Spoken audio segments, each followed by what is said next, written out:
আজ আমরা শ্রীমদ্ ভগবদ গীতার চতুর্থ অধ্যায় অর্থাৎ জ্ঞান কর্ম সন্ন্যাস যোগ এটা প্রথমে পড়ব এবং তারপরে এটা নিয়ে একটু আলোচনা করব।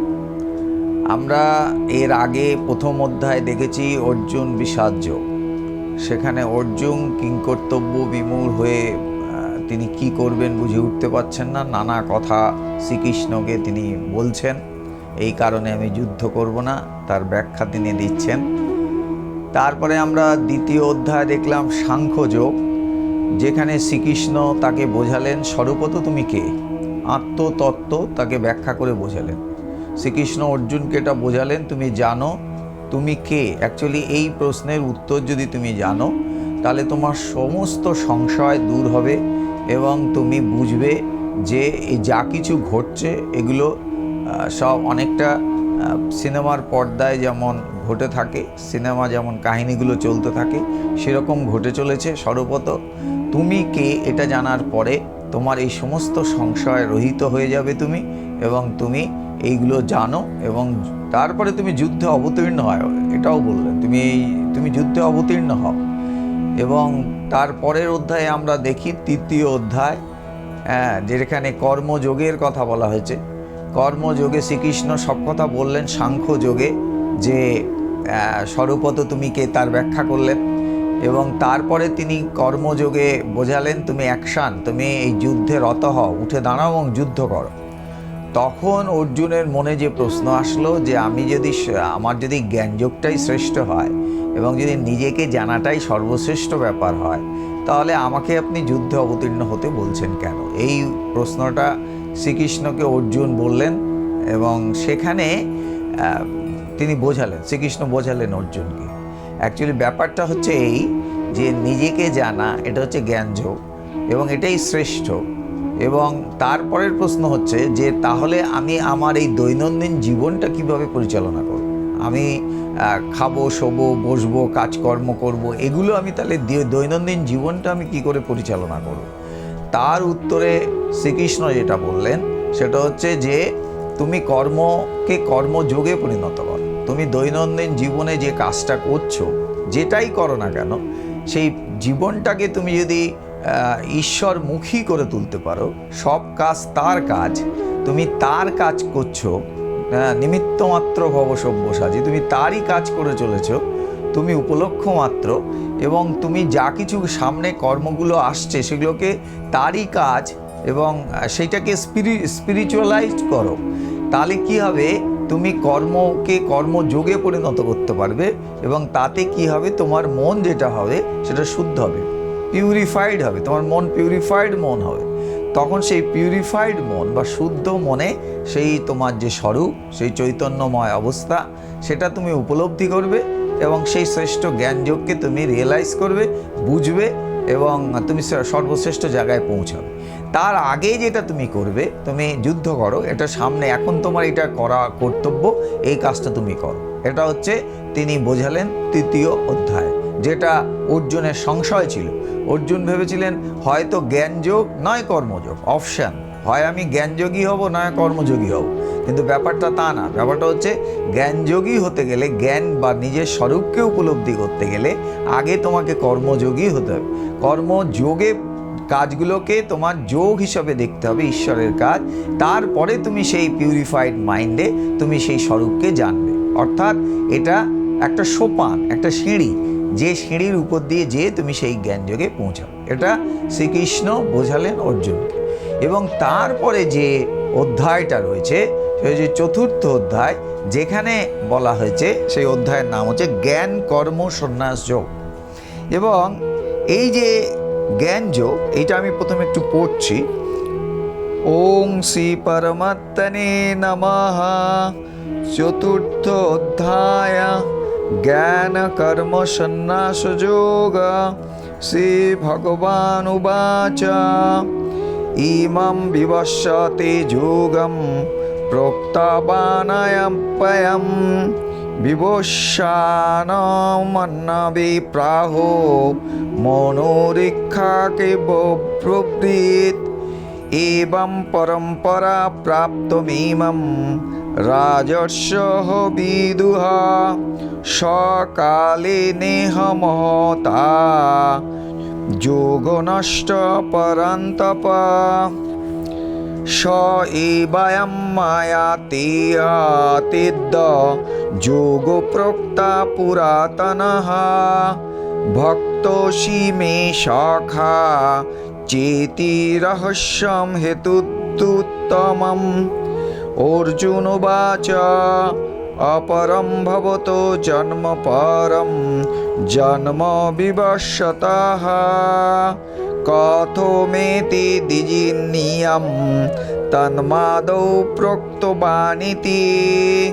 শ্রী ভগবান উবাচ বহুনি মে ব্যতীতানি জন্মানি তব চার্জুন তন্নহং বেদ সর্বাণি ন तं বেথু পরন্তপ।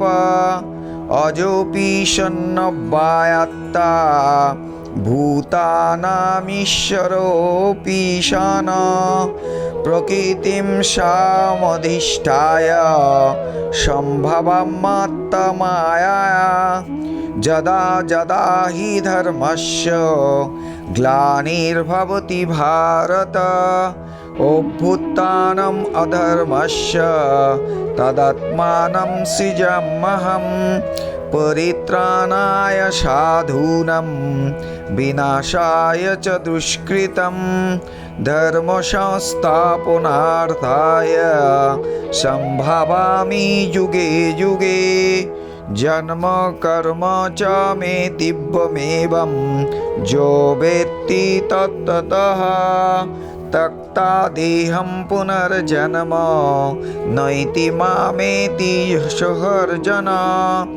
भीतो रागो भयो क्रोधा मन्माया मामुपाश्रिताः बहवो ज्ञानतपोषा पूता मद्भावमागताः ये यथा मां प्रपद्यन्ते तां स्तैतैव भजाम्यहं मम वर्तानुवर्तन्ते मनुष्या पार्थ सर्वशः काङ्क्षन्तो कर्माणां सिद्धिं यजन्तो ह्यो देवताः क्षिप्रां हि मनुष्ये लोके सिद्धिर्भवति कर्मजा चातुर्वर्णं मया सृष्टं गुणकर्म विभागशः तस्य कर्तारमपि मां विद्धो कर्ताम् अकर्ताम् अव्ययम्।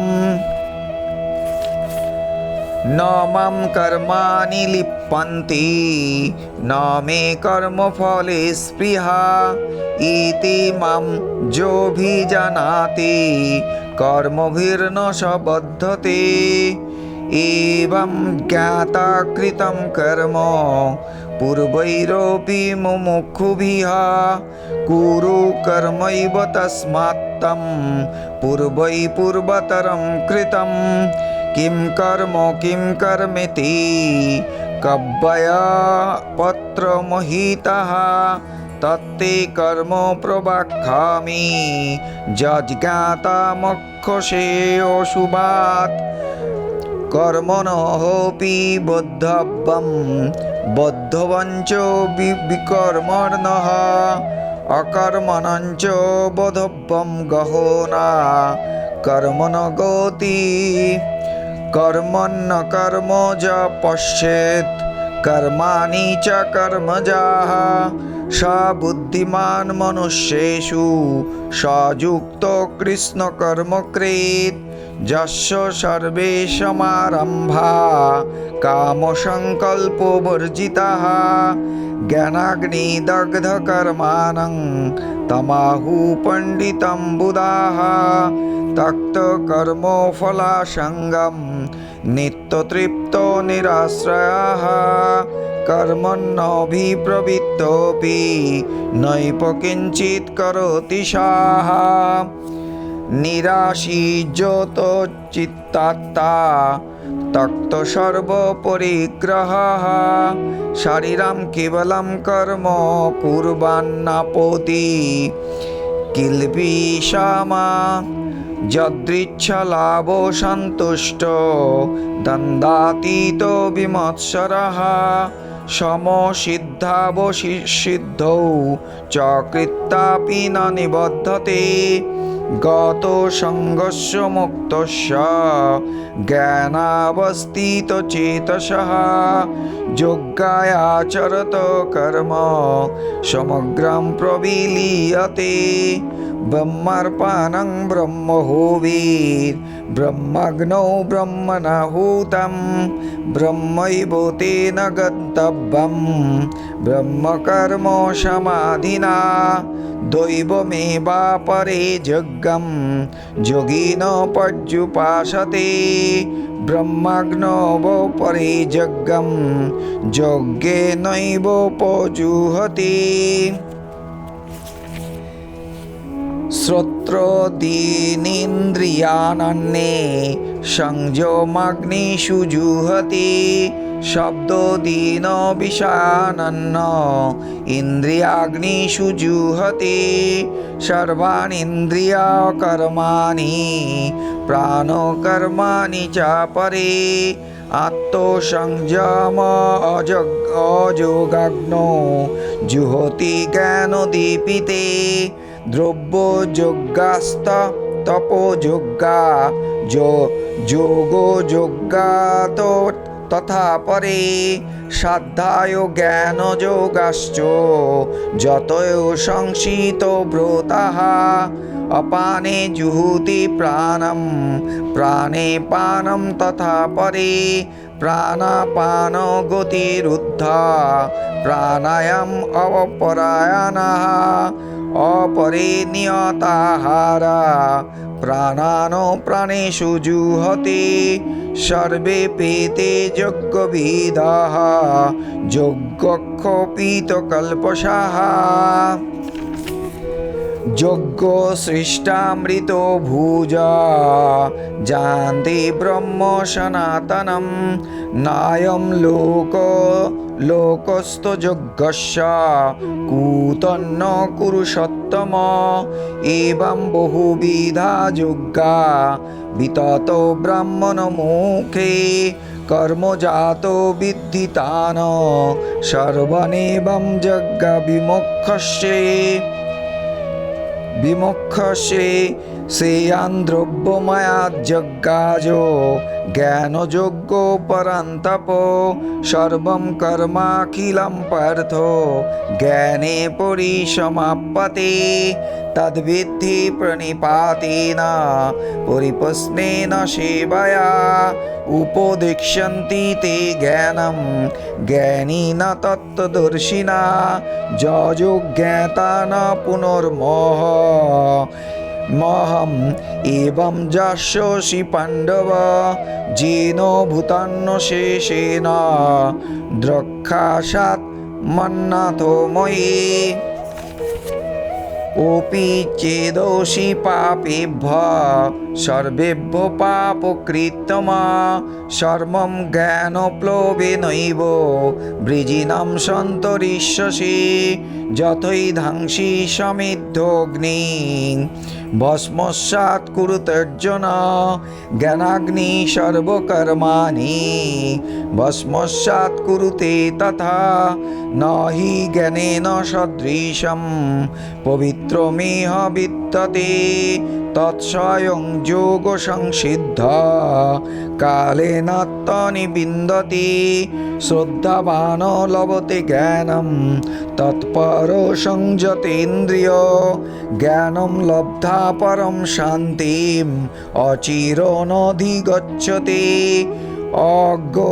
অজ্ঞশ্চা শ্রদ্ধানাশ্চ সংশয়াত্তা বিনশ্যতি নায়ম লোকোস্তি ন পরঃ ন সুখং সংশয়াত্তনঃ যোগো সন্ন তথা কর্মণ্যম জ্ঞান সংশোচ্ছিন্ন সংশয়ম আন্তবন্তম না কর্মাণি নিবদ্ধন্তি ধনঞ্জয় তস্মাৎ জ্ঞান সম্ভূতম হৃৎস্থিতম জ্ঞানাশিতাত্মনঃ চিত্তৈনং সংশয়ম যোগম অতিষ্ঠ তিষ্ঠ ভারত। এই যে আমরা চতুর্থ অধ্যায়টা পড়লাম, এই চতুর্থ অধ্যায়ে মূল কি কথা বলতে চেয়েছেন শ্রীকৃষ্ণ অর্জুনকে, এটা একটা তাৎপর্যপূর্ণ ব্যাপার। কারণ আমরা অলরেডি জ্ঞানযোগ করে এসেছি, কর্মযোগ আমরা বলেছি, আলোচনা করেছি। এখানে যে মূল কথাটা শ্রীকৃষ্ণ বলতে চেয়েছেন সেটা হচ্ছে এই যে বিবস্বত হচ্ছে সান গড, সূর্য দেবতা। তাকে আমি সৃষ্টির শুরুতে এই কথা, এই যে জ্ঞান আমি তোমাকে দিচ্ছি, এটা আমি সৃষ্টির সেই প্রারম্ভে আমি সূর্য দেবতাকে এটা দিয়েছি। এবং তারপরে সেই জ্ঞান মনু সূর্যকে বলেন, সূর্য দেবতা বলেন, এবং সেই জ্ঞান মনু আবার ইক্ষিকা মুনি বা ঋষিকে তিনি এই জ্ঞান দেন। এই হচ্ছে পরম্পরা। এই পরম্পরার কথাটা, ট্র্যাডিশনাল ব্যাপারটা তিনি বললেন, এবং বললেন কি যে এই জ্ঞান হচ্ছে এই শ্রেষ্ঠ জ্ঞানটা আমি যে দিলাম, এই জ্ঞানটা এখন আমি তোমাকে দিচ্ছি, এবং এই জ্ঞানটা দীর্ঘদিন ধরে চলার পরে এটা এখন এটা অনেকটা স্তিমিত হয়ে গেছে। এই জ্ঞানের এখানে তিনি সেটা বলছেন, হে পরন্তপ অর্জুন, এইভাবে পরম্পরাক্রমে প্রাপ্ত এই যোগ রাজর্ষিগণ জেনেছিলেন, কিন্তু তারপরে এই যোগ দীর্ঘকালের ব্যবধানে পৃথ্বীলোক হতে প্রায় বিনষ্ট হয়েছে। এই জ্ঞান প্রায় বিনষ্ট হয়েছে। এই যে বলে না যে এরপরে আমরা দেখব শ্রীকৃষ্ণ এই অধ্যায়ে মূল কথাটা যেটা বলেছেন সেটা খুব মারাত্মক কথা বলেছেন। এই যে কথাটা এতক্ষণ তিনি বলেননি সে কথাটা এই অধ্যায়ে তিনি বলেছেন। সেটা কি? সেটা হচ্ছে যখন অর্জুন যুদ্ধক্ষেত্রে যুদ্ধ করতে চাইছিলেন না, নানা রকম ব্যাখ্যা দিচ্ছিলেন, তখন কিন্তু প্রথম অধ্যায়ে তিনি চুপ ছিলেন, নিঃশব্দ অবস্থায় ছিলেন। তিনি তাকে উপদেশ দিতে শুরু করলেন কখন? যখন অর্জুন তার কাছে উপদেশ জানতে চাইলো যে আমি এখন কি করব, আমি সংশয় চিত্ত, আমি বুঝতে পারছি না কোনটা করা উচিত কোনটা করা উচিত না, আমার ঠিক বোধগম্য হচ্ছে না, আমি শিষ্যত্ব গ্রহণ করলাম, আপনি আমাকে উপদেশ দিন। সেখানে শ্রীকৃষ্ণ উপদেশ দিতে শুরু করেছেন। আবার এইখানে দেখুন কি হচ্ছে, এতক্ষণ শ্রীকৃষ্ণ কিন্তু তার কথা কিছু বলেননি, তিনি শুধু উপদেশ দিয়েছেন। দ্বিতীয় অধ্যায়ে উপদেশ দিয়েছেন, তৃতীয় অধ্যায়ে উপদেশ দিয়েছেন। এখানে আবার শ্রীকৃষ্ণকে অর্জুন একটা প্রশ্ন করলেন। সেই প্রশ্নটা কি? আচ্ছা, আপনি বললেন যে আপনি সূর্যকে প্রথমে এই জ্ঞান দিয়েছেন, বিবস্বতা, তারপরে মনু এই জ্ঞান পেয়েছে, তারপরে ইক্ষুকা, ঠিক আছে, কিন্তু সূর্যকে আপনি এই জ্ঞান দিলেন কি করে? আপনি আমার কন্টেম্পোরারি, আপনি হয়তো আমার থেকে বয়সে কিছু বেশি, বয়সে একটু বড় হতে পারেন, হ্যাঁ, হয়তো আপনি আরও কাউকে জ্ঞান দিতে পারেন, আমার পূর্বে আর কাউকে জ্ঞান দিতে পারেন, কিন্তু বহু বহু যুগ আগে সৃষ্টির প্রারম্ভে আপনি কি করে উপস্থিত থেকে, হ্যাঁ, আপনি কি করে সূর্যকে জ্ঞান দিলেন? এটা কি করে সম্ভব হয়? এটা কি করে সম্ভব হয়? এইখানে কিন্তু আর যেটা শ্রীকৃষ্ণ এতক্ষণ বলেননি সেই কথাটা এই অধ্যায়ে তিনি বলেন। সেই অধ্যায়টা কি? সেই কথাটা কি? সেই কথাটা হচ্ছে ইনকারনেশন, অবতার তত্ত্ব। সেটা তিনি এইখানে নিজেকে প্রকাশ করলেন মানে নিজেকে বললেন, তিনি স্বরূপত কে, তিনি কে অ্যাকচুয়ালি, সেইটাই তিনি বোঝালেন।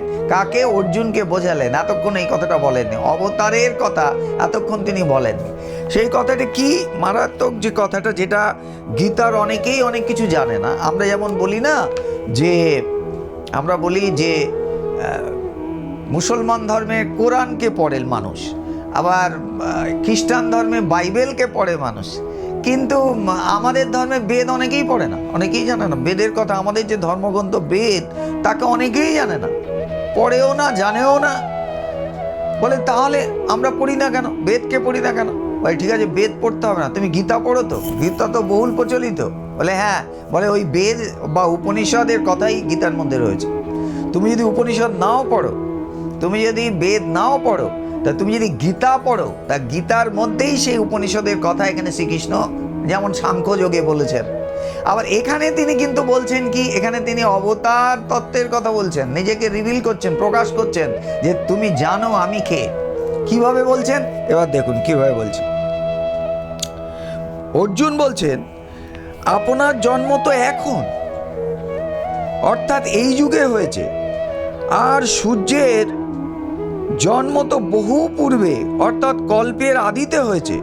তবে আমি কি করে বুঝবো যে আপনিই কল্পের আদিতে এই যোগের কথা সূর্যকে বলেছিলেন?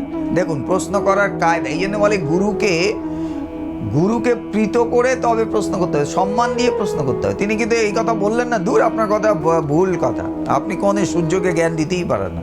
সূর্যকে কি করে জ্ঞান দেবেন? হাজার হাজার বছর আগে সূর্যের সৃষ্টি বা কবে হয়েছে, সেই সময় সৃষ্টির প্রারম্ভে আপনি কোথায় ছিলেন যে আপনি সূর্যকে জ্ঞান দেবেন? এগুলো বাজে কথা বলছেন।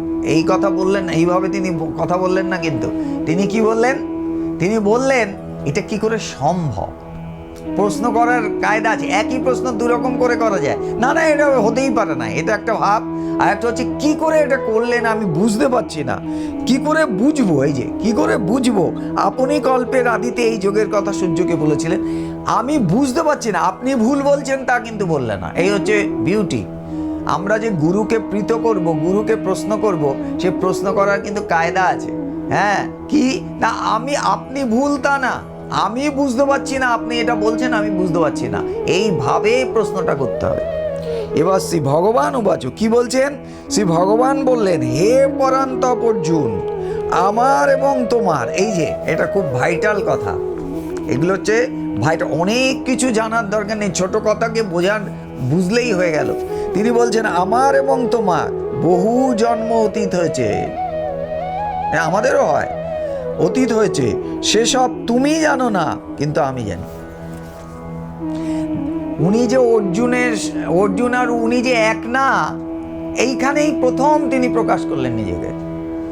আমার এবং তোমার বহুবার জন্ম হয়েছে, কিন্তু অর্জুন সেটা জানে না, কিন্তু শ্রীকৃষ্ণ জানেন। তার মানে তুমি আমি এক না। যদিও আমি তোমার রথের সারথি, যদিও তুমি একই রকম দেখতে, সব ঠিক আছে, কিন্তু এটা তুমি জেনে নাও যে তুমি আমি এক না। কেন তুমি আমি এক না? পার্থক্যটা কোথায়? তোমার মনে নেই, আমার মনে আছে। এটা কি করে সম্ভব? তোমার মনে নেই, আমার মনে আছে। কি না, অর্জুন হচ্ছে সেই জীবাত্মা, লিমিটেড সত্তা, তার সব কিছু মনে রাখা সম্ভব নয়। আছে কিন্তু সবই চিত্তের মধ্যে আছে, তার পূর্ব জন্মের কথা সব আছে, কিন্তু দিস ইজ লকড। কিন্তু শ্রীকৃষ্ণ যে অবতার পুরুষ হয়ে পৃথিবীতে জন্মগ্রহণ করেছেন, বা অবতার পুরুষ, ইনকারনেশন অফ গড যিনি হন, তার এই ক্ষমতা আছে। তিনি পূর্ব জন্মের কথা বলে দিতে পারেন। শুধু তার জন্মের কথা না, আমার আপনার জন্মের কথা, আগের জন্মের কথা বলে দিতে পারেন, পরে কি হবে তা পর্যন্ত বলে দিতে পারেন। তার কাছে এই কিটা আছে, তার কাছে এই চাবিটা আছে। এইখানে তিনি প্রকাশ করে দিলেন, শোনো অর্জুন, আমি তুমি এক না, এই কথা বললেন। তারপরে কি বলছেন? আমি জন্মরহিত। কি কথা চিন্তা করুন, সেই জন্য বলে অবতার কোনোদিন জন্মগ্রহণ করে না। অবতার এই যে জীবাত্মা, মানুষ বা অন্য প্রাণী, তারা জন্মায় এবং মরে। অবতার কোনোদিন জন্মায় আর মরে না। অবতার অ্যাপিয়ার করে আর ডিসঅ্যাপিয়ার করে, আবির্ভূত হয় আবার প্রকাশিত হয়, অপ্রকাশিত হয়। সেই জন্য বলা হয় তিনি আবির্ভূত হয়েছিলেন, বলা হয় না যে তিনি জন্মগ্রহণ করেছিলেন, না, আবির্ভূত হয়েছিলেন। এবং তার শরীরও ওইভাবে শেষ হয়ে যায় না, তার শরীর রিটেইন অবস্থায় থাকে।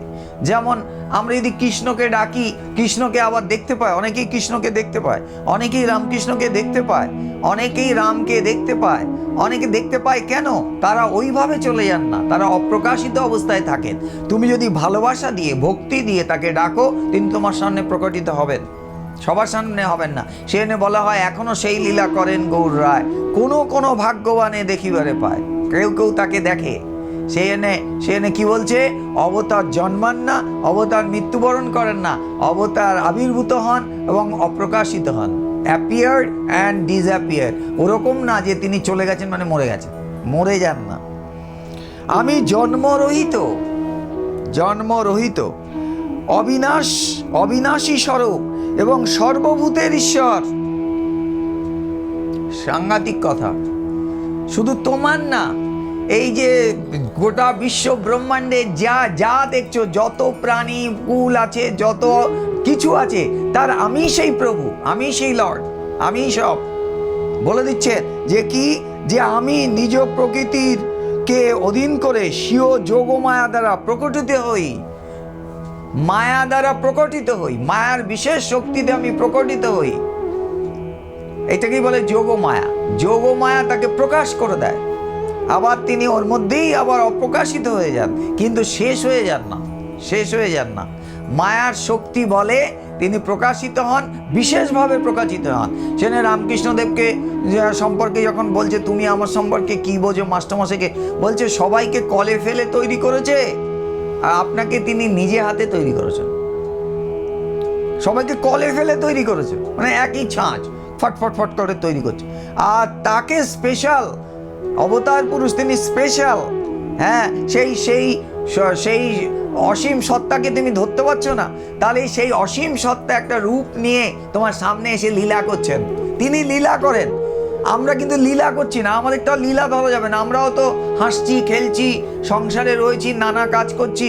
তাহলে অবতার পুরুষও তিনি পৃথিবীতে এসছেন, তারটাকে যদি ডিভাইন প্লে বা লীলা ধরা হয়, আমরাও কি লীলা করছি না? আমাদেরটা লীলা না, আমাদেরটা লীলা না। আমাদের কাজ কি? আমাদের কাজ হচ্ছে আমরা যে জন্মগ্রহণ করেছি, কিসের জন্য জন্মগ্রহণ করেছি? এটা একটা খুব ভাইটাল পয়েন্ট। আমরা কেন জন্মগ্রহণ করেছি? আমাদের কর্মের জন্যে, আমাদের কর্ম অনুসারে আমরা জন্মগ্রহণ করেছি। কর্ম কোথা থেকে তৈরি হয়? ডিজায়ার থেকে, ইচ্ছা থেকে। তোমার মধ্যে যে কামনা বাসনা গিজগিজ করছে, তার থেকেই কর্ম তৈরি হয়। হ্যাঁ, সেই কামনা বাসনাগুলোকে ফুলফিল করবার জন্য তুমি কর্ম করছো। তুমি যে দৌড়াচ্ছ, তুমি ভাবছো তুমি অপূর্ণ, তুমি ভাবছো তোমার অনেক কিছু চাই, তুমি ভাবছো আমার এত কিছু পাওয়া হয়নি। এই যে অপাওয়া, যেগুলো পাওয়া হয়নি, তাকে ফুলফিল, ডিজায়ারকে ফুলফিল করবার জন্য কর্ম করছো। সেই জন্য তুমি যে বারবার জন্মাচ্ছ, কর্ম বন্ধনের মধ্যে জড়িয়ে পড়েছো। You are tied with this work actions, এর মধ্যে জড়িয়ে পড়েছো, এবং প্রত্যেকটা জন্মে যে কাজ করছো, সেগুলো আবার রেজাল্ট দিচ্ছে, ফল দিচ্ছে। ফলে ক্রমাগত তুমি এর মধ্যে বন্ধনের মধ্যে যুক্ত হয়ে পড়ছো। অজ্ঞানতা থেকে ডিজায়ার, কামনা বাসনা, কামনা বাসনা থেকে কর্ম, কর্ম থেকে জন্ম। এই হচ্ছে প্রসেস, এই হচ্ছে প্রসেস। তাহলে অবতার পুরুষের সামনে গেলে কি হয়? অবতার পুরুষ কি করেন? যদি তুমি অবতার পুরুষের সংস্পর্শে যাও, যদি তুমি তার কাছে যেতে পারো, তাহলে তিনি কি করেন? তোমার জন্মের এই যে কর্মবন্ধন, এই যে পূর্ব জন্মের যে কর্মবন্ধন, বলে আমার ধ্যান হয় না, আমার জপ হয় না, আমার কিছুই হয় না, আমার ব্যাকুলতা নেই, আমি ঈশ্বর লাভ করবো কি করে? এই প্রশ্নটা বারবার মানুষ করে থাকে। তার উত্তর হচ্ছে যে তিনি পারেন। তিনি তোমার এই কর্মবন্ধন, যা তুমি লক্ষ্য জপ করে কিছু করতে পারছো না, ধ্যান করে তুমি কিছু করতে পারছো না, তোমার মনের চঞ্চলতা তুমি দূর করতে পারছো না, তুমি you are tied with the actions, তুমি এই কর্মবন্ধনের মধ্যে যুক্ত হয়ে পড়েছো, লকড হয়ে গেছো। বলে একে ভেঙে দিতে পারে কে? অবতার পুরুষ। অবতার পুরুষ তোমার সমস্ত সংস্কারকে ছিন্ন করে দিয়ে তোমাকে সেই বন্ধন থেকে, কর্মবন্ধন থেকে মুক্ত করে দিতে পারেন তিনি, এবং তখন তুমি মুক্ত আকাশে উড়ে বেড়াতে পারো। এই ক্ষমতা অবতার পুরুষের আছে। সব স্পিরিচুয়াল পুরুষের হবে না এটা। হ্যাঁ, সেই জন্য বলা হয়, আমাদের গুরুদেব বলতেন এই দুই ধরনের পুরুষ আছেন, একটা হচ্ছে সিদ্ধাই পুরুষ, আর একটা সিদ্ধ পুরুষ। হ্যাঁ, সিদ্ধ পুরুষ কি করেন? সিদ্ধাই পুরুষ তোমাকে নানা রকম কিছু বলে তোমাকে নানা রকম সমস্যার সমাধান করে দেবে, কিন্তু তারা তোমাকে মুক্ত করে দিতে পারবে না। সিদ্ধ পুরুষ ওইসব করেন না। সিদ্ধ পুরুষ কি করেন? তোমাকে তোমার এই যে বন্ধন, গীতা অ্যাকচুয়ালি কি? গীতার মধ্যে নানা কথা আছে। গীতার মধ্যে কর্মযোগের কথা আছে, গীতার মধ্যে ভক্তিযোগের কথা আছে, গীতার মধ্যে ধ্যানের কথা আছে, গীতার মধ্যে এডুকেশনের কথা আছে, গীতার মধ্যে নানা কিছু আছে। কিন্তু মূল কথা কি বলেছে গীতার মধ্যে? যেটা রামকৃষ্ণদেব বলেছিলেন, গীতার মধ্যে মূল কথা কি? ঠাকুর বলেছিলেন কি? গীতা বারবার উচ্চারণ, 10 বার গীতা বলো, গীতা গীতা গীতা গীতা গীতা, ত্যাগী ত্যাগী ত্যাগী ত্যাগে, ত্যাগ করো। কি ত্যাগ করবে? অজ্ঞানকে ত্যাগ করো। অর্থাৎ গীতা অজ্ঞানকে, যখনই তোমার অজ্ঞান দূর হয়ে যাবে, সঙ্গে সঙ্গে তোমার ডিজায়ারও থাকবে না, তোমার কর্মবন্ধনও চলে যাবে, তুমি মুক্ত হয়ে গেলে। মুক্ত, অ্যাজ সিম্পল অ্যাজ দ্যাট, মুক্ত হয়ে গেলে তুমি। তো তার জন্য কি করতে হবে? কর্মবন্ধন তোমার আর থাকছে না। সেই জন্য বলছে কি যে একজন অবতার পুরুষ কি করতে পারেন? তোমার এই কর্মবন্ধনকে কেটে দিতে পারে। যেটা বলছিলাম, গীতার মূল উদ্দেশ্য কি? গীতাকে বলা হয় মোক্ষশাস্ত্র। গীতাকে বলা হয় মোক্ষশাস্ত্র, অর্থাৎ তোমাকে মুক্ত করে দিতে পারেন। এখানে যুদ্ধক্ষেত্রে দাঁড়িয়ে এই কথাগুলো বলা হয়েছে, কিন্তু যুদ্ধের কথা এখানে কোথাও নেই। গীতার মধ্যে যুদ্ধের কথা কোথাও নেই, যে এর সঙ্গে যুদ্ধ করছে, ওর সঙ্গে যুদ্ধ করছে, এসব কথা নেই এখানে। কিন্তু যুদ্ধক্ষেত্রে দাঁড়িয়ে মূল কথা শ্রীকৃষ্ণ বলে গেলেন মোক্ষ। তোমার একমাত্র উদ্দেশ্য হচ্ছে মুক্ত হয়ে যাও। এই জন্য এটাকে বলা হয় মোক্ষশাস্ত্র। আমাদের এইভাবে কিন্তু গীতা পড়তে হবে। আমাদের জানতে হবে আমরা গীতা পড়ছি কেন, কার কাছ থেকে গীতা শুনছি। গীতার কথা কার কাছ থেকে শুনছি? স্বয়ং ভগবান, কৃষ্ণস্থ ভগবান স্বয়ং, তার কাছ থেকে শুনছি, অন্য কারো কাছ থেকে শুনছি না। এবং আমাদের এইভাবে শুনতে হবে, ব্যাকুলভাবে, যে আমি এই যে বন্ধনের মধ্যে আমি জড়িয়ে পড়েছি, এর থেকে আমি মুক্ত হয়ে যেতে চাই। এই ভাব নিয়ে যদি আমরা পড়ি যে স্বয়ং ভগবান আমাকে উপদেশ দিচ্ছেন, শুধু অর্জুনকে উপদেশ দেননি, আমাকেও উপদেশ দিচ্ছেন, তাহলে আমারও এই কর্মবন্ধন কেটে যেয়ে আমিও মুক্ত হয়ে যাব। এটাই গীতার আসল উদ্দেশ্য। সমস্ত কিছুই ভালো। এখানে কর্মযোগের কথা হয়েছে, মানে কর্মকে যোগে পরিণত করতে হবে, যে প্র্যাকটিক্যাল তুমি স্পিরিচুয়ালিটিকে তোমার দৈনন্দিন কর্মের মধ্যে নিয়ে এসো। কর্মযোগের কথা দারুণ জিনিস, দারুণ কথা বলেছেন। ধ্যান করতে হবে, মনকে শান্ত করবার জন্য ধ্যান করতে হবে। আবার তোমার মধ্যে ভক্তিযোগ, ভক্তির ব্যাপারটা থাকতে হবে। এরপরেই আসবে তদ্বিদ্ধি প্রণিপাতেন পরিপ্রশ্নেন সেবায়া উপদেক্ষন্তি তে জ্ঞানম জ্ঞানীন তত্ত্বদর্শিনা। এ কথা এখানে আছে। তোমাকে সেইভাবে, তোমাকে গুরুর সামনে প্রণিপাত হয়ে, একটু আগে বলছিলাম কিভাবে প্রশ্ন করতে হয়। প্রশ্নটা করতে হবে কিভাবে? শ্রদ্ধাবনত ভাবে, যে আমি আপনার কাছে জানতে চাই। প্রশ্ন করো, কিন্তু শ্রদ্ধা অবনত হয়ে তার কাছে প্রশ্ন করো। এমনভাবে প্রশ্ন করো যে তোমার প্রশ্নের উত্তরে তোমার সমস্ত সংশয় কেটে যায়। এইভাবে তোমাকে প্রশ্ন করতে হবে। এবং সেখানে তিনি কি বললেন যে আমি জন্মরহিত। এরপরেই মারাত্মক কথাটা বললেন। মারাত্মক কথা কি? যদা যদা হি ধর্মস্য গ্লানির্ভবতি ভারত অভ্যুত্থানম অধর্মস্য তদাত্মানম সৃজাম্যহম পরিত্রাণায় সাধুনাং বিনাশায় দুষ্কৃতম ধর্ম সংস্থাপনার্থায় সম্ভবামি যুগে যুগে। বারবার আমি আসব, একবার না। কখনো আমি রাম রূপে আসব, কখনো আমি কৃষ্ণ রূপে আসব, কখনো আমি রামকৃষ্ণ রূপে আসব, কখনো আমাদের গুরুদেব ভগবান রূপে তিনি এসছেন।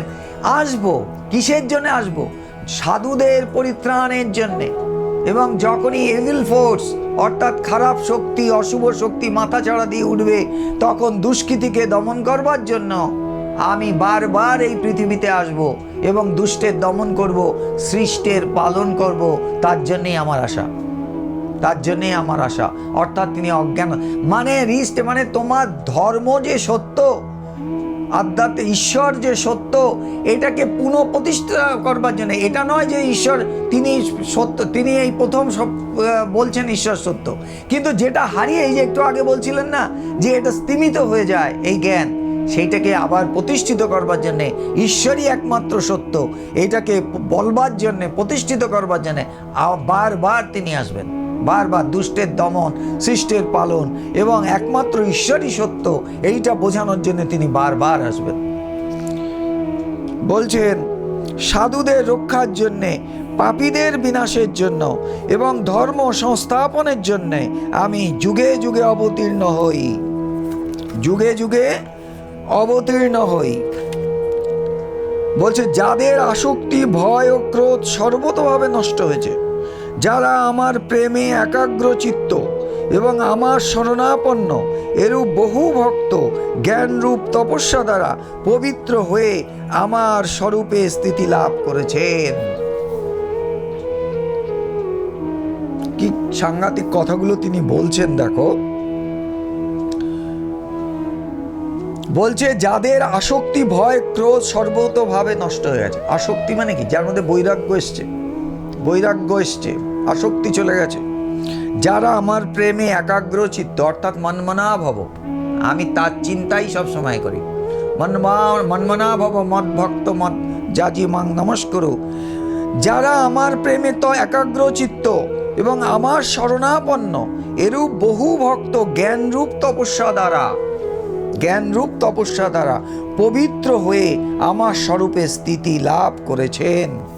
হে অর্জুন, যে ভক্ত আমাকে যেভাবে ভজনা করে আমিও তাকে সেইভাবে ভজনা করি, কারণ সকল মানুষই সর্বতোভাবে আমার পথেরই অনুসরণ করেন। জ্ঞাতে হোক অজ্ঞাতে হোক, প্রত্যেকে সেই ঈশ্বরের দিকে এগিয়ে চলেছে। এটা স্বামী বিবেকানন্দের কথা। কেউ জ্ঞাতসারে যাচ্ছে, কেউ অজ্ঞাতসারে যাচ্ছে কিন্তু সেই উৎসের দিকেই, কারণ ওখান থেকে আমাদের সৃষ্টি। উৎসতেই আমরা ফিরে যাব, তখনই আমাদের মুক্তি হবে। তার আগে আমরা উৎস থেকে দূরে সরে এসেছি। এই উৎস থেকে দূরে সরে এসেছি বলে আমরা আনস্টেবল হয়ে পড়েছি।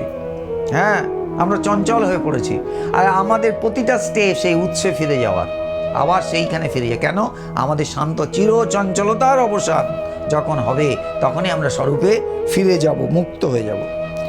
এই মনুষ্যলোকে কর্মফলাকাঙ্ক্ষাযুক্ত মানুষ দেবতাগণের পুজো করেন, কারণ কর্মজনিত সিদ্ধি তারা শীঘ্রই লাভ করেন।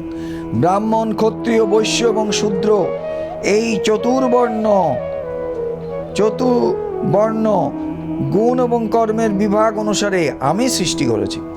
সৃষ্টিকর্মের কর্তা হলেও অবিনাশী পরমেশ্বর রূপে আমাকে তুমি প্রকৃতপক্ষে অকর্তা বলে জানবে। কাজ করেও তিনি করছেন না। জ্ঞানী পুরুষ যে হয়, তিনি করেও করেন না, কথা বলেও বলেন না, খেয়েও খান না। এই ভাব তার চলে আসে তখন। কর্মফলে আমার স্পৃহা নেই, তাই কোনো কর্ম আমাকে আবদ্ধ করতে পারে না। এইরূপ যিনি আমাকে তত্ত্বত জানেন, তিনি কর্মের দ্বারা আবদ্ধ হন না। আমরা কর্মের দ্বারা আবদ্ধ হই, আর তিনি বলে দিচ্ছেন কর্ম দ্বারা আবদ্ধ আমি নই। এইরূপ জেনেই পূর্বতন মুমুক্ষগণ নিষ্কাম কর্ম করেছেন। নিষ্কাম কর্ম, যে কর্মের মধ্যে কোনো আকাঙ্ক্ষা নেই, কোনো ডিজায়ার নেই, আমি কিছু চাই না। এই জন্যে তুমি পূর্বপুরুষগণের দ্বারা নিত্য আচরিত কর্মই পালন করো, অর্থাৎ তুমি এইভাবে কর্ম করো। যে ব্যক্তি কর্মে অকর্ম এবং অকর্মে কর্ম দেখেন, মানুষের মধ্যে তিনিই জ্ঞানী ও যোগযুক্ত এবং সর্বকর্মকারী। যার সমস্ত কর্ম প্রচেষ্টা, কামনা ও সংকল্প রহিত এবং যার সমস্ত কর্ম জ্ঞানরূপ অগ্নিতে ভস্মীভূত হয়েছে, জ্ঞানীগণ তাকে পণ্ডিত বলে থাকেন। এখানে বলছেন যে যার অন্তঃকরণ এবং ইন্দ্রিয় শরীর সবশে আছে এবং যিনি সকল প্রকার ভোগ্য সামগ্রী ত্যাগ করেছেন, সেই রূপ আশারহিত ব্যক্তি একমাত্র শরীর ধারণের উপযোগী কর্ম করলেও কোনরূপ পাপের ভাগী হন না। যিনি কোনো ইচ্ছা না রেখে যা পান তাতেই তুষ্ট, এই যে কোনো ইচ্ছা নেই, কোনো বাড়তি কোনো ডিজায়ার নেই, যা সন্তোষম, যা পাচ্ছি তাতেই আমি তুষ্ট। ঈর্ষাশূন্য, হর্ষ শোকাদি দ্বন্দ্ব হতে মুক্ত এবং সিদ্ধি ও অসিদ্ধিতে সমজ্ঞান সম্পন্ন, তিনি শরীর ধারণের উপযোগী কর্ম করলেও তাতে বদ্ধ হন না। তারপরে কি বলছেন? এই যে ব্রহ্মার্পণং ব্রহ্মহোবির ব্রহ্মগ্ন ব্রহ্মণাহূতম ব্রহ্মৈব তেন গন্তব্যম ব্রহ্মকর্ম সমাধিনা। এটা আমরা সাধুরা যখন আমরা কোনো অন্ন গ্রহণ করি, বা আমরা এটা ভান্ডারাতে করি, ভান্ডারা মানে আমরা যখন গ্রহণ করি খাবার, তার আগে আমরা এটা করে নিই। ব্রহ্মার্পণং ব্রহ্মহোবির ব্রহ্মগ্ন ব্রহ্মণাহূতম ব্রহ্মৈব তেন গন্তব্যম ব্রহ্মকর্ম সমাধিনা, অর্থাৎ সব কিছু ব্রহ্ম। এটা একটা যজ্ঞ, এটা শুধুমাত্র খাদ্য গ্রহণ করা না, এটা একটা যজ্ঞ।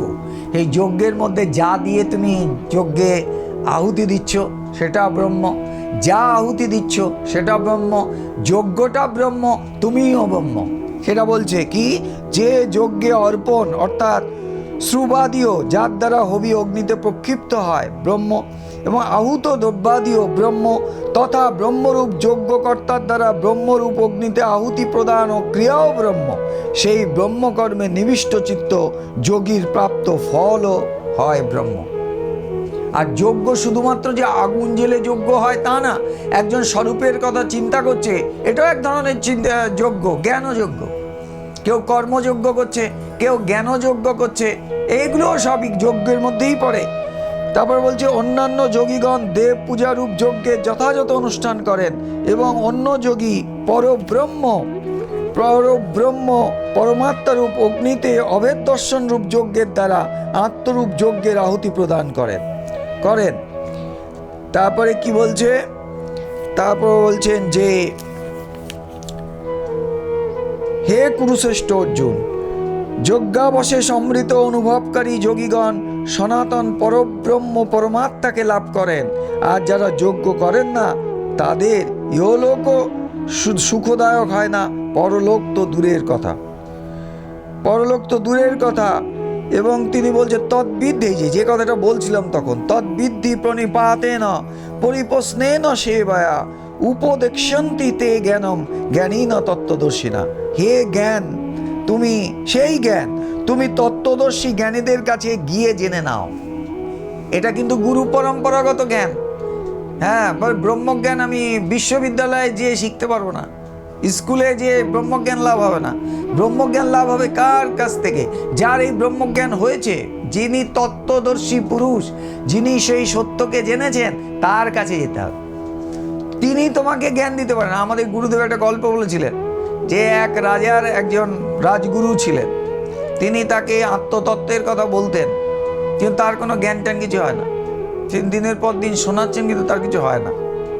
রাজা একদিন রেগে যেয়ে বললেন যে আমার জ্ঞান ট্যান কিছু হচ্ছে না, এই তত্ত্ব যে বোঝাচ্ছেন আমি কিছু বুঝতে পারছি না, আপনি আমাকে কি বলছেন, দিনের পর দিন বলে যাচ্ছে, আপনাকে আসতে হবে না। তো রাজগুরুর চাকরি চলে গেছে, তিনি প্রাসাদে যেয়ে মন মরা হয়ে বসে আছেন, কি করবেন বুঝে উঠতে পারছেন না।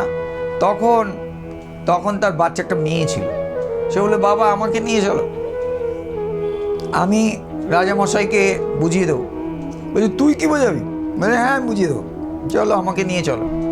তো মেয়েটাকে নিয়ে রাজগুরু রাজসভায় এসছেন, ওই বাচ্চা মেয়েটাকে নিয়ে আসতে দেখে রাজা তো আরও রেগে গেছেন, যে তুমি কিছু বলতে পারলে না, বোঝাতে পারলে না, মেয়েটাকে নিয়ে এসছো, ও কি আমাকে বোঝাবে? বলছে না রাজামশাই, ও বলছে আপনাকে বুঝিয়ে দেবে। তবে ঠিক আছে, যদি না বোঝাতে পারে তোমার শাস্তি হবে কিন্তু। বলছে ঠিক আছে। তখন বাচ্চা মেয়েটা বলছে রাজামশাই আমি আপনাকে যা করতে বলবো আপনার কিন্তু তাই করতে হবে। কি বলো? সৈন্যদের বললেন রাজামশাইকে একটা থামে বাঁধো। সৈন্যরা তো অবাক হয়ে গেছে, রাজামশাইকে বাঁধবো? বলছে না না ঠিক আছে বাঁধো, আমি বলেছি, ও যা বলবে সেটা করো। রাজামশাইকে একটা থামে বাঁধা হলো। তারপরে সৈন্যদের বললে আমাকে আর একটা থামে বাঁধা হলো। বাচ্চা মেয়েরা বলছে রাজামশাই আপনি আমার বাঁধনটা খুলে দিয়ে। তখন রাজামশাই বলছে এ কী ধরনের কথা, তুমি আমাকে এই থামে বেঁধে রেখেছো, আমি তো বাঁধা অবস্থায় রয়েছি, আমি তোমাকে কি করে বাঁধনটা খুলে দিয়ে আসবো? বলছে এটাই আমি আপনাকে বোঝাতে চাইছিলাম, আমার বাবা নিজে বদ্ধ মুক্ত হয়নি, তার সেই জ্ঞান হয়নি, আত্মজ্ঞান হয়নি, আপনাকে সে কি করে আত্মজ্ঞান দেবে? আমাদেরও কিন্তু তাই, আমরা নানা কিছু শুনছি, আমরা নানা কিছু শুনছি। আজকে ভাগবত বলেছিলেন পরীক্ষিতকে সুখদেব, তার ব্রহ্মজ্ঞান হয়ে গেছিল। 7 দিন ভাগবত শুনে তার ব্রহ্মজ্ঞান হয়েছিল। কেন? সুখদেব তো সেই আত্মজ্ঞানী পুরুষ ছিলেন, সুখদেব সেই সত্যকে জেনেছিলেন। সেই সত্যকে জেনে যখন তিনি পরীক্ষিতকে এই কথা বললেন তখন তার জ্ঞান হলো। অর্থাৎ যে নিজে মুক্ত হয়েছে সে আরেকজনকে মুক্ত করে দিতে পারে, যে নিজে মুক্ত হয়েছে সে আরেকজন যে বদ্ধ হয়ে আছে সেটা সে সহ্য করতে পারে না। সে মুক্ত দেখতে চায় সবাইকে, সে সবাইকে মুক্তই দেখতে চায়, মুক্ত করবার চেষ্টা করে, তার একটা ভেতরে ইচ্ছা হয় যে আমিও সবাইকে মুক্ত করবার চেষ্টা করব। সেই জন্য যারা এই সদ্গুরু হন বা এই অবতার পুরুষ যারা হন তারা কি করেন, এই মুক্ত করবার জন্য উঠে পড়ে লাগেন, এবং এই অবতার পুরুষের কাছে যারা আসেন তারা মুক্ত হয়েও যান। কেন? কারণ তারা রেডি মুক্ত হওয়ার জন্য রেডি। আকুলতা তাদের মধ্যে আছে, ব্যাকুলতা তাদের মধ্যে আছে, একটুখানি তারা আটকে আছে, সেটা ছাড়িয়ে দিলেই তারা সেই পরম লক্ষ্যে পৌঁছে যায়।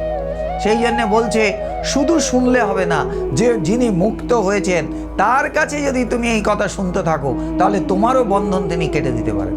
যে কাদার মধ্যে পড়ে আছে তার কাছ থেকে যদি তুমি বলো যে আর দুইজন, তুমিও কাদার মধ্যে আর যে আরেকজনও কাদার মধ্যে, যে কাদার মধ্যে পড়ে আছে তাকে তুমি বলতে পারো না আমাকে তুমি কাদার থেকে তোলো, সে পারবে না। কিন্তু যে কাদা থেকে উঠেছে তাকে যদি বলো আমার হাত ধরে তুমি তুলে দাও, তাহলে সে তুলে দিতে পারে। ঠিক একই রকমভাবে একজন যে সত্যকে জেনেছে তার কাছে যদি তুমি এই সত্যের কথা শোনো তাহলে তোমার অজ্ঞান দূর হয়ে যাবে, তুমি মুক্ত হয়ে যাবে, সেই তত্ত্বজ্ঞান তুমি লাভ করবে, স্বরূপত কে তুমি জানতে পারবে। সেই না বলছে তদ্বিদ্ধি, তার কাছে যাও, সেই তত্ত্বদর্শী পুরুষের কাছে যাও, যে শ্রদ্ধাবনত-ভাবে তাকে প্রশ্ন করো যে আমার সংশয় আপনি দূর করুন, আপনি আমার অজ্ঞানতা দূর করুন। কিভাবে আমি আমার অজ্ঞানতাকে দূর করব? আমি কে স্বরূপত আমাকে বলুন। এই দক্ষিণ ভারতে একজন ছিলেন, তার নাম হচ্ছে মহর্ষি রমন। তামিলনাড়ু তিরুমান্নামালাইতে তার আশ্রম। ব্রহ্মজ্ঞানী পুরুষ ছিলেন, অদ্বৈত বিজ্ঞানী পুরুষ। সেই পুরুষ তিনি, তার কাছে একজন গেছেন, একজন শিষ্য গেছেন, শিবপ্রকাশ পিল্লাই। তিনি জিজ্ঞাসা করছেন, তিনি আবল তাবল বিশেষ কথা বলছেন না। আমরা তো গুরুর সামনে যে নানা কথা বলতে থাকি, না, তিনি শুধু একটাই প্রশ্ন করলেন, ভগবান আমি কে? চিন্তা করুন, একে বলে প্রশ্ন। এই পৃথিবীর সর্বশ্রেষ্ঠ প্রশ্ন হচ্ছে এটা, আমি কে, কি আমার স্বরূপ? আমরা এই প্রশ্ন জানতে চাই না। আমরা নানা রকম কথা বলতে থাকি গুরুর সামনে যে, হ্যাঁ, ওই জন্য আমাদের খুব একটা পরিবর্তন কিছু হয় না, আমরা একই রকম থেকে যাই আর বলি আমরা ঈশ্বর চর্চা করছি। না, তিনি যে বলছেন আমি কে, আর তিনি ছিলেন ভগবান, তাকেও ভগবান বলা হতো, মহর্ষি রমন। তিনি বিশেষ অদ্বৈত বেদান্ত ছাড়া তিনি বিশেষ কিছু বলতেন না। তিনি বললেন, তিনি কি বললেন? তিনি বললেন তুমি মন নও, বুদ্ধি নও, চিত্ত নও, অহংকার নও, এগুলো তুমি নও, বা জাগ্রত অবস্থায় যেসব দৃশ্যগুলো দেখছো এগুলো তুমি নও, এগুলো কিছুই তুমি নও। তুমি সেই নিত্য শুদ্ধ বুদ্ধ মুক্ত আত্মা বা জ্ঞান। দুইজনের মধ্যে কথা হচ্ছে, সাংঘাতিক কথা আলোচনা হচ্ছে। একেই বলে তদ্বিদ্ধি প্রণিপাতেন পরিপ্রশ্নেন সেবা। তাকে সেবার দ্বারা তুষ্ট করে, তাকে ভালোবেসে ভক্তি করে তাকে যদি তুমি প্রশ্ন করতে থাকো, তোমার সংশয়, গুরু প্রীত হলেই জ্ঞান হয়। গুরু যদি তোমার উপর প্রীত হন তাই তোমার জ্ঞান হয়ে যাবে। আমাদের লক্ষ্য থাকবে সেই জ্ঞানে পৌঁছানো, গুরুকে প্রীত করে। এটি যেন আমরা মনে রাখি। বোঝা গেল?